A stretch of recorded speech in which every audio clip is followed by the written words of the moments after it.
দিয়ে জিজ্ঞেস করলো, এই দাদা, আম খাবি? শ্যামল মাথা নিচু করে কি যেন লিখছিল। তেমনি মাথা নিচু করেই জবাব দিল, না। শ্যামলী বলল, দেখ না, বেশ বদ টুসটুসে আম। শ্যামল এবার মুখ তুলে বোনের দিকে তাকিয়ে বলল, দেখেছি, তবে একটা খাব না? যদি তিনটেই খেতে দিস, খেতে পারি। শ্যামলী বলল, বারে, আমি তো এই একটা আম নিয়ে এলাম, তোকে তিনটে দেবো কি করে? শ্যামল বোনের বুকের দিকে তাকিয়ে ইঙ্গিত করে বলল, আমি জানি তোর কাছে আরো দুটো আম আছে, এখন তুই যদি দিতে না চাস তো দিবি না। দাদার ইঙ্গিত বুঝতে পেরে শ্যামলী লজ্জা মাখা মুখে বলল, দাদা, তুই কিন্তু দিন দিন ভারী শয়তান হচ্ছিস। শ্যামল বলল, বারে, আমি আবার কি শয়তানি করলাম? আমি তো তোর কাছ থেকে জোর করে কেড়ে নিচ্ছি তা তো নয়। তুই নিজেই আমাকে একটা আম খেতে বলবি, আর আমি বললাম যদি তিনটে দিস তো খাবো। শ্যামলী বলে, কিন্তু দাদা, তুই যে দুটো আমের কথা বলছিস, ও দুটো তো কামড়ে খাওয়া যাবে না, চুষে চুষে খেতে হবে। আর তাছাড়া ও দুটো তোকে খেতে দিতে হলে তো আমাকে আবার জামা খুলতে হবে। শ্যামল বলে, আমি কামড়ে খাবো না, চুষে খাব সেটা আমার ব্যাপার, আর তুই জামা খুলে দিবি না, কিভাবে দিবি সেটা তুই বুঝবি। শ্যামলী বলে, জামা না খুললে তুই খাবি কি করে? কিন্তু জামা খুলতে লজ্জা করছে, যদি কেউ এসে পড়ে? সদর দরজা তো বন্ধ, কে আসবে? তাছাড়া বাড়িতে মাও নাই, জেঠুর বাড়ি গেছে, 1 সপ্তাহ পরে আসবে। বাড়িতে তো আমি আর তুই ছাড়া আর কেউ নেই। তবে তুই যদি তোর কোনো লাভারকে আসতে বলিস তো সে কথা আলাদা। শ্যামলী বলে, বাজে বকিস না দাদা, তুই ভালো করেই জানিস যে আমার কোনো লাভার নেই। পাড়ার কিছু ছেলে যে আমার পেছনে ঘুরে না তা তো নয়। আমি তাদের পরিষ্কার বলে দিয়েছি আমি এনগেজ, না হলে ওরা কবেই আমাকে পোয়াতি করে দিত।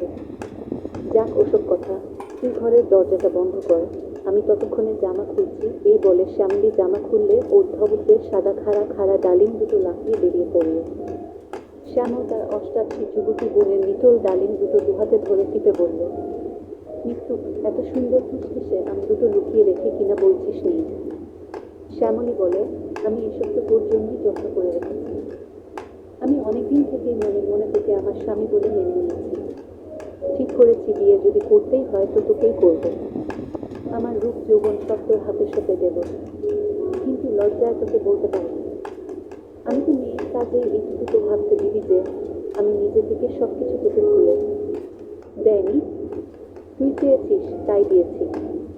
আজ তুই আমাকে নিয়ে যা খুশি তাই করতে পারিস, মানা করব না। আজ আমার জীবনের সব থেকে খুশির দিন। শ্যামল বোনের ফুসফুসে আমার মতো ডালিম দুটো টিপতে টিপতে বলল, শ্যামলী, তোর ডালিম দুটো কিন্তু দারুণ হয়েছে, বেশ তাই। ডালিম টেপাতে তোর ভালো লাগছে তো? শ্যামলী বলল, ডালিম টেপাতে কোনো মেয়ের ভালো লাগে না বলো? তাই আরো জোরে জোরে টেপ, তাহলে আরো ভালো লাগবে। শ্যামল বোনের মাই দুটো টিপতে টিপতে বোনের মুখে, ঘাড়ে, গালায় মুখ ঘষে আদরে আদরে ভরিয়ে দেয়। শ্যামল যুবতী বোনের বগলের চুলে মুখ ঘষে বলে, তোর বগলে তো বেশ চুল হয়েছে, তোর ওখানেও মানে খেলার মাঠেও এরকম চুল পাকতো? শ্যামলী হেসে বলে, দাদা, আমি কিন্তু আর সেই ছোট্ট শ্যামলী নেই।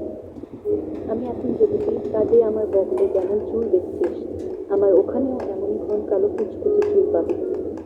বিশ্বাস না হয় খুলেই দেখ না।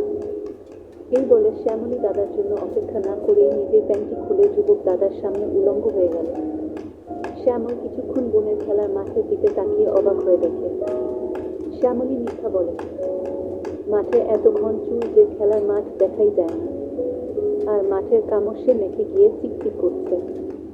শ্যামল একটা ডালিম মুখে নিয়ে চুষতে চুষতে অন্য ডালিমটা এক হাতে টিপতে লাগলে, আর এক হাত নিয়ে খেলার মধ্যে আঙ্গুল গোলাতে শ্যামলী কামে অস্থির হয়ে বলে, আর দাদা রে, আর থাকতে পারছি না, এবার তোর ওটা আমার ওখানে ঢোকা। বোনের মুখ থেকে শ্যামল এমন শব্দগুলো শোনার জন্য বলে, আমার কোনো জিনিসটা তোর কোনো জায়গায় ঢোকাবো, একটু খুলে বল। কি যে বলছিস তুই, আমি বুঝতে ঠিক পারছি না। শ্যামলী দাদার খেলোয়াড় মাঠে নিয়ে থাপ খাওয়ার জন্য ছটফট করতে করতে সব লজ্জা ভুলে বলে, আহা নেকা, কিছুই জানি না জানি, আর সহ্য করতে পারছি না রে, তোর খেলোয়াড় আমার মাঠে ঢুকিয়ে দেয়। সমর বলে, কেন আবার খেলোয়াড় তোর মাঠে ঢুকিয়ে দেবে কেন? বলবি তো? শ্যামলী বলে, কি আবার করবি, আমাকে ঠাপাবি? নে, তাড়াতাড়ি ঢোকা। এই বলে শ্যামলী নিজেই বিছানায় ঠ্যাং দুটো ফাঁক করে চিৎ করে হয়ে শুয়ে পড়ল। শ্যামল উলঙ্গ হয়ে শ্যামলীর ঠ্যাং দুটোর মাঝে হাঁটু গেড়ে বসে যুবতী বোনের রসাল গর্তের মুখে লাঠিটা চেপে ধরল। এক অজানা সুখে শ্যামলীর শরীর কেঁপে উঠল। শ্যামলী তার বহু আকাঙ্ক্ষিত দাদার লাঠি তার গর্তে নেওয়ার জন্য চোখ বুজে দাঁতের ঠোঁট কামড়ে চরম মুহূর্তের জন্য অপেক্ষা করতে লাগল এবং অল্প সময়ই বুঝতে পারল একটা গরম ও শক্ত ডান্ডা তার গর্ত ফালা ফালা করে ফেলে ভিতরে ঢুকছে। শ্যামলের বোন যাতে ব্যথা না পায় সেভাবে আস্তে আস্তে চাপ দিয়ে পুরো লাঠি গর্তে ঢুকিয়ে দিলে শ্যামলী দুহাতে দাদাকে দাঁড়িয়ে ধরে বলল, বাবা কি মোটা আর বল, গর্ত আমার ভরে গেছে। হ্যাঁ রে দাদা, সবটাই ঢুকেছে নাকি আরও বাকি আছে? যুবতী বোনের গর্তে লাঠি দেখে দুহাতে ডালিম দুটো টিপতে টিপতে শ্যামল বলে, না রে, তোর গর্ত আমার সম্পূর্ণ লাঠিটা গিলে ফেলেছে। এবার তোকে ঠাপাই কি বলিস? শ্যামলী বলে, আজ তুই আমার গর্তে থেকে কাটলি। মনে হচ্ছে তোর লাঠিটা আমার গর্তের মাপেই ভগবান তৈরি করেছে। একেবারে গর্তের খাপে খাপে লাঠিটা এঁটে আছে। এবার শুরু করো। আজ থেকে তুই আমার ভাতার, আমি তোর বউ। পাঠিয়ে দে আমার মা। শ্যামল তার যুবতী বোনকে ঠাপাতে ঠাপাতে বলল, যা একটা খেলার মাঠ বানিয়েছিস, পাঠাতে না পারলেও এটুকু বলতে পারি যে তোকে পোয়াতি অবশ্যই করতে পারবো। শ্যামল বোন শ্যামলীর ডালিম টিপছে আর সমান তালে ঠাপাচ্ছে। যুবতী শ্যামলীর টাইট গর্তে শ্যামলের পচাশ পচাশ পথ শব্দ করে সমানে ঢুকছে, বেরোচ্ছে, আবার ঢুকছে। ধাপের তালে তালে শ্যামলীর শরীর কেঁপে কেঁপে উঠতে থাকে। শ্যামলী চিৎকার দিয়ে বলে, আহ আহ আহ দাদারে, তাই তাই কর, ছাপিয়ে আমাকে পোড়াতি করে তোর বাচ্চার মা কর। উফ উফ মা গো দাদা, কি সুখ দিচ্ছিস সে।